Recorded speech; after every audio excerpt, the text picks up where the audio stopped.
What's up, everyone? Welcome back into the channel. So the first injury report of Week 8, Green Bay Packers versus Minnesota Vikings, just came out. So today we're going to dive down into their first injury report as well as the Vikings injury report ahead of this matchup. The Packers continue to be an injury-plagued football team. Among other things is why they are now 2-4. Firstly, I want to go over some of the roster moves the Packers made today. I made separate videos on all these signings, so if you want to check them out, deeper dive into these players, go check out my channel for those separate videos. But to quickly round it up, the Packers signed cornerback Robert Rochelle to the active roster from the Panthers practice squad. They signed Corey Ballantyne to the active roster from their own practice squad, and they signed cornerback Zion Gilbert to the practice squad. They also placed safety Darnell Savage and cornerback Eric Stokes on injured reserves. So Darnell Savage, re-aggravating that calf injury against the Broncos, will be at least out for the next 4 weeks. Same with Eric Stokes. He had 4 snaps on special teams, re-aggravated his hamstring. He's back to IR after just getting activated off PUP. Can't catch a break. Has been injured since, I think, week 8 of last season. Just horrible news for someone like Eric Stokes, who was trying to at least come back and have a little bit of play time. Only had 4 snaps on special teams, and that's why the Packers are signing 2 other cornerbacks to their active roster. Now, Darnell being on IR, John Owens likely will take his spot at safety, but that also means more snaps for someone like Anthony Johnson Jr., which I'm all here for. Before we get into the video, I want to talk about today's video sponsor, BetterHelp. Mental health is something that is very important to me, and I believe everyone should have the tools to achieve better mental health. Is something interfering with your happiness or stopping you from achieving your goals? Regardless if you have a clinical mental health issue like depression or anxiety, or you're just someone in this world going through a hard time, therapy can give you tools to approach your life in a very different way. And that's why I'm super excited to tell you about today's video sponsor, BetterHelp. BetterHelp's mission is to make therapy more affordable and more accessible. And that's a super important message because finding a therapist can be really hard, especially when you're limited to the options just in your area. BetterHelp is a platform that makes finding a therapist much easier because it's online, it's remote, and with answering a few questions, you can get matched with a therapist in a few days. It's super easy to sign up and get matched with a therapist. There's actually a link down in my description at betterhelp.com/Basaraski. Clicking that link not only supports this channel, but gives you 10% off at BetterHelp in finding a therapist and seeing if that helps you. And because finding a therapist is a little bit like dating, if you don't fit with that therapist, which is a common thing in therapy, you can easily switch to a therapist for free without stressing about things like insurance, who's in your network, or anything like that. So guys, if you're struggling, consider BetterHelp. Click the link down in the description below or go to betterhelp.com/Basaraski. This is a really important message to me, so again, thank you to BetterHelp for supporting this channel. So without further ado, let's dive into Week 8's injury report. So bringing up the Packers injury report on the screen here, we see Jaire Alexander has returned to practice with his back injury. He was a limited participant today. Last week, we saw Jaire off the injury report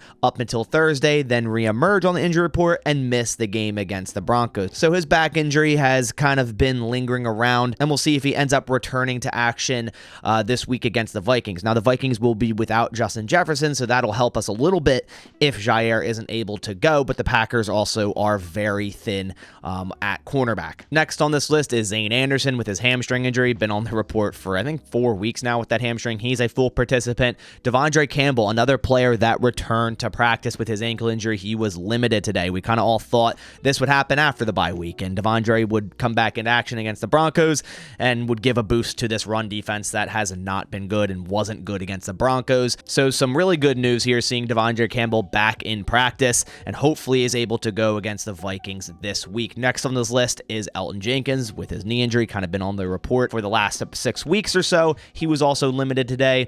Want to see more out of Elgton Jenkins. I feel like he has been struggling there at the left guard spot, but has also been dealing with a ton of injuries this year, as is everyone else on this list. Aaron Jones on this injury report, hamstring, did not participate. I feel like we just keep going through the same cycle of Aaron Jones getting healthy during the week, being questionable for the game, either not playing or playing, and then kind of re-aggravating this hamstring. I mean, this is an awful, awful thing for Aaron Jones.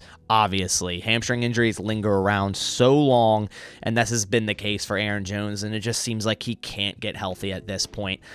Basically, Matt LaFleur said he just had some soreness, and that's why he's out of practice today, but still, you would like to see him practice and finally get over this hamstring injury. It's really, really been limiting him and been limiting this offense. Next on the list is Luke Musgrave, who did not participate today with an ankle injury. We saw him leave the game briefly after that Kareem Jackson hit to his head, so no concussion here for Luke Musgrave. It is just an ankle injury, but also not a good sign to see him not practicing today for his availability this Sunday. Josh Myers, also an ankle injury, also did not participate. He went out, but then came back into the game.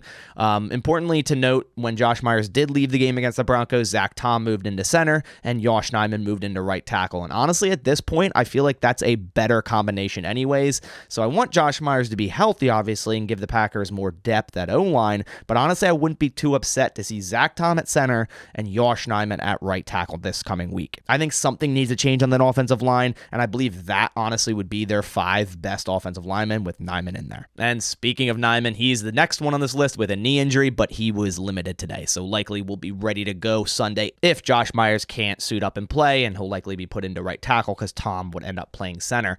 Christian Watson with a knee injury is a full participant. He left that game against the Broncos.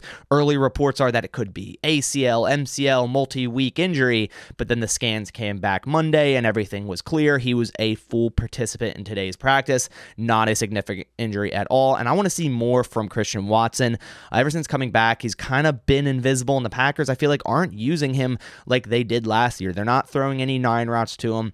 They're not using him in the deep game, and I know it's easier said than done when this deep passing offense just hasn't been good, but you at least need to put that out there for the defense to respect it. At least throw a couple deep balls to Christian Watson, and hey, he might come down with 1 or 2. He might draw pass interference on 1 or 2. He has the speed. Let Jordan Love air it out and not hesitate if there's a 1v1 situation with Watson. Want to see more involvement with him in this offense. Next on the list is Wyatt, who I thought had a good game up until getting hurt against the Broncos, left with a knee injury. He was limited today. Really great to see limited here. I thought Wyatt has had a good season so far, but overall that defensive line just needs to play better, especially in the run game. They're just getting pushed around. They're not winning the attack at line of scrimmage, and teams are running all over them. And Wyatt, Kenny Clark, TJ Slayton, Wooden, and Brooks all need to play better. So that rounds out the Packers injury report. Again, just such an injured team. But now let's move on to the Minnesota Vikings injury report, and we can see the difference here. They only have 4 players on it, and at the top is Brian Asamoah, linebacker, did not participate with his ankle injury. Below him is Ezra Cleveland with a foot injury, limited participation. And most importantly, TJ Hawkinson, third on this list with his foot injury, is a did not participate. So they're already without Justin Jefferson. If TJ Hawkinson can't go in this game, honestly, it's the best case scenario for the Packers being, down so many defensive backs. Then we see Jalen Naylor at the bottom here, hamstring, limited participation. Now, the Vikings didn't hold an official practice today, so this is an estimation, but it is still estimated that TJ Hawkinson wouldn't have been able to practice. So that does it for the first initial injury report for Packers versus Vikings Week 8. There'll be another injury report tomorrow, and then, of course, the most important one on Friday with all the designations ahead of this Sunday game. A game against the Vikings, the first time they're playing them this season. The Vikings are pretty banged up, but they're coming off a very impressive win last week over the 49ers. The Packers need to change something. Something needs to get this team going, and maybe they'll do that against their NFC North Division rival, Minnesota Vikings, this week. But that about does it for this video. If you are a new viewer here and want more Packers news analysis and updates every single day, including injury reports, roster news, and game analysis, definitely go down and click that subscribe button. But I'll catch you on the next one. Thanks for watching, and as always, go Pack Go.